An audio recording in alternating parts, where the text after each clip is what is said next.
great unity in the Republican Party, perhaps unity like we have never seen before. Now let's get the great, big, beautiful bill done. Senate Republicans are laser focused on President Trump's big, beautiful bill, including passing Trump's big, beautiful bill. Part of the big, beautiful bill. Can the Senate pass the big, beautiful bill by July 4th? The news cycle has been so sort of insane recently. And, yes. Starting with like tariffs and then this bill and then unrest in Israel, Iran. It seems like this bill is sort of kind of, not getting that much attention. It did, however, I guess maybe a month ago when the CBO came out and said that this bill, if passed, at least the House version of the bill, would add $2.3 or $2.4 trillion to the deficit. And of course, Mike Johnson and many others on the Republican side insisted that that did not include how the tax cuts would help grow the economy. Now, I wasn't born yesterday, and I know that this is something that I've heard going back to when I was a kid in junior high under Reagan. Can you summarize the folly of the argument of supply-side economics, or at least explain how in the history of that argument, it has never worked out the way that it's been promised? I mean, if you look back 40 years, the evidence is pretty clear. Every time that the GOP in particular moves forward with massive tax cuts, and they've done this. This is not our first rodeo. We can look back to the 2017 TCJA, Trump's first round. The promises and companies that are getting massive tax breaks that have been on the record saying, well, we'll reinvest in our workforce or we'll reinvest in the local economy, that never happens. And I think at this point, the American public, citizens and voters know that this is, blatant lies. And I would also say that when we are listening to GOP members of Congress and senators talk about, well, we're not for the Medicaid cuts. We're against these. We're opposed to these, but then go ahead and vote for the bill anyway. There is a hypocrisy that needs to be called out. Well, I want to return that to kind of the media dialogue and the way that this is being covered. And we have a very asymmetric, the rise of opinion media has kind of replaced traditional journalism. And right now, conservative media, in as much as cable news is being a driving force in the public debate, Fox News is, very pro-Trump, very pro-big, beautiful bill. 2 of every 3 cable news viewers is tuned into Fox News right now. And so it seems that do you feel like, the headwinds that you're facing are insurmountable? How do you counter that? And how do you push back on that propaganda or disinformation or oversimplification, whatever you want to call it?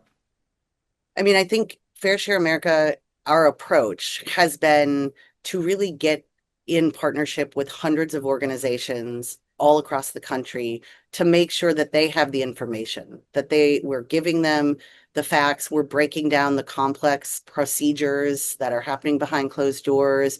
We've been out hosting town halls all across the country, and really acknowledging that, the coverage that we are seeing in the press is not really giving the full picture. It's not breaking it down. And that's incumbent on us. Right. I would also say we're turning to, I'm almost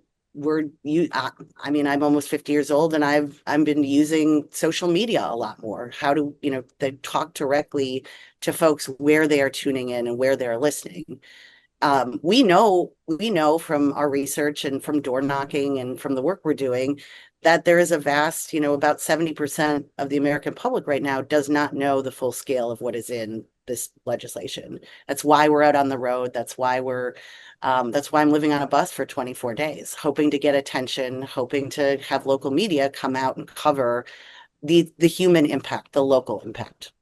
So, it sounds like you're having a fruitful journey and you're meeting with people. The Trump administration currently controls the executive branch, both House and Senate, and the Supreme Court is, tilts heavily conservative.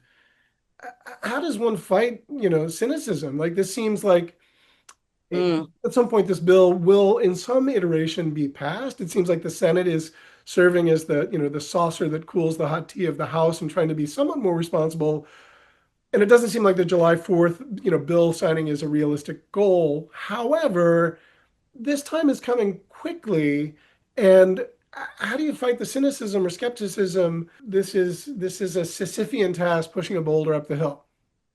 Well, a lot of us were organizers on the ground during the big ACA fight. Yeah. And a lot of us remember it. We did not think that was a fight we were going to win until the final vote was cast. And looking at the margin in the House, they had a 1-vote margin, gives us enormous amount of hope. The reality is that a lot of these GOP members of Congress are saying one thing, saying they're against the specific cuts and we're going to hold them to that.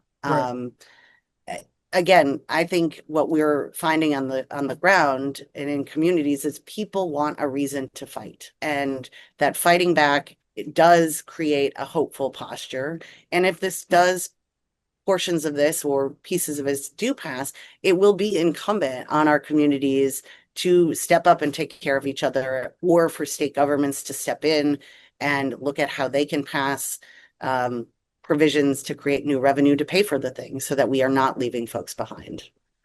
Do you fear, and we'll start to wrap up here a little bit, but is there concern that if the bill passes in it's something close to its current form, that we'll sort of reach a tipping point where our social mores, our social, social fabric starts to become unfrayed? I mean, it seems that a lot of, post-COVID, I guess there's basically been a social contract that has really been an important sort of underpinning for how democracy in America works. And in my mind, it keeps people from shoplifting. It keeps people, and you see a lot of looting. Arthur Ashe once said that you can't expect people to abide by a social contract when they don't benefit from that.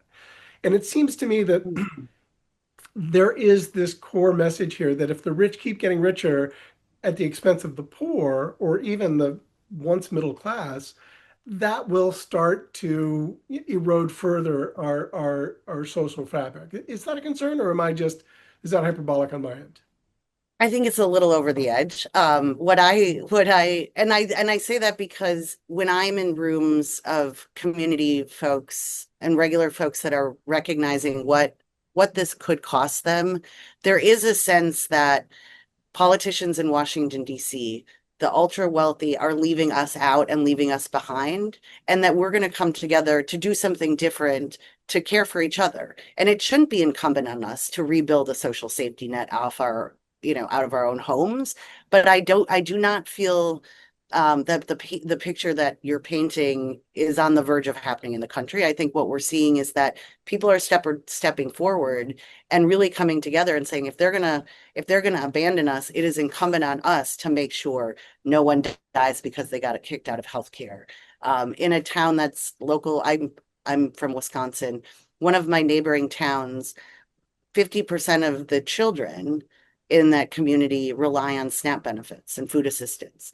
We're already talking about, okay, if this bill goes forward, how are we going to connect the local farmers to communities to help make sure that we're taking care of each other? So I almost wouldn't say it's the opposite of the whole social fabric will fall to hell and there'll be looting and we'll be out of control. I think it's like, well, if the government and our taxpayers are going to be just handed out to rich people, let's be really clear who's causing this. Let's assign the appropriate level of blame. And if Washington is going to abandon us, then we're going to take care of each other. And that's the hopeful piece on the ground, is folks really understand, the 35% of us that really understand the scale of this bill. We're out telling each other, like, this could happen. Here's how you get engaged. And we will be here no matter what, come, as this plays out. That's a good answer. I think positivity and optimism is always a better message than fear. Though I wonder if it's as effective. It's not always. Just a last question.